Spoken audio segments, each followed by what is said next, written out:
পুরাতন মালদার মুচিয়া গ্রাম পঞ্চায়েতের আদমপুর এলাকায় মালদা নালাগোলা রাজ্য সড়কে এক বাসের ড্রাইভার খালাসিকে ও বাস কন্ডাক্টরকে মারধর করলো এলাকার দুষ্কৃতীরা। তাই বাস কর্মীরা বাস বন্ধ রেখে দুষ্কৃতীদের বিরুদ্ধে শাস্তির দাবি তুলে সরব হয়।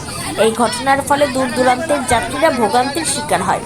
যদিও স্থানীয়দের বা টোটো চালকদের কোনো প্রতিক্রিয়া পাওয়া যায়নি এই ঘটনায়। জানা যায় বাস ড্রাইভারের নাম সুধীর মৃধা। তার মাথায় চোট লাগায় তাকে মালদা মেডিকেলে ভর্তি করা হয়। সেই মারধর থেকে বাদ পড়েনি বাসের খালাসি পিঙ্কু মণ্ডল ও বাসের কন্ডাক্টর মিঠুন দাস।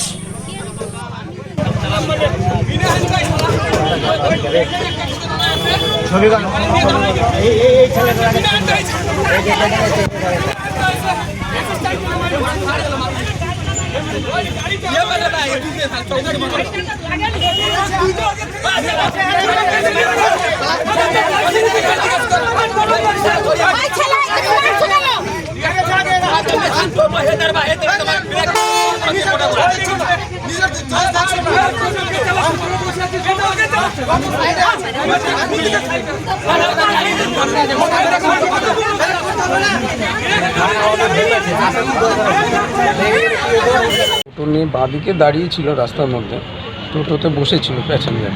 ও হচ্ছে টোটোওয়ালার কোনো না, কিন্তু প্যাসেঞ্জার হরেনটা দিয়েছে আমার ড্রাইভার ব্রেক করার পরে।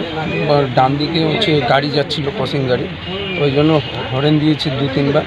এতে হচ্ছে ওরা মানে মুখের ভাষা খারাপ করে ওরা হচ্ছে উঠে এসে কারা মেরেছে এখানকার ছেলেপেলে। এখন ওরা চিনি না, আমরা ওটা তো চিনবো না। এবার হচ্ছে ওই টোটোতে বসেছিল প্যাসেঞ্জার, ওরাই এসে শালা বাইঞ্চত করে হচ্ছে ওই ঢেল ছুটছে, জুতা ছুটছে প্যাসেঞ্জারের গায়ে, আমার গাড়ির প্যাসেঞ্জারের গায়ে। তখন আমি বললাম, আরে ভাই কী হয়েছে, তোদের লাগছে, কিছু হয়েছে? তোদের তো কোনো ক্ষতি হয়নি। আমার ড্রাইভার ব্রেক করে তারপর তো হরেন দিল যে তোরা সাইড কর, টোটোওয়ালা, তোদের তো কোনো ক্ষতি হয়নি, তাহলে তোরা এইরকম অত্যাচার করছিস কেন?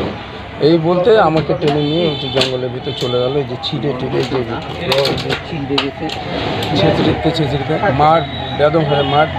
ওদের আছে কোথায় থেকে লাঠি বাঁশ নিয়ে আসছে, এসে মাঠ। আপনার নাম? পিঙ্কু মণ্ডল। হ্যাঁ, পিঙ্কু মণ্ডল।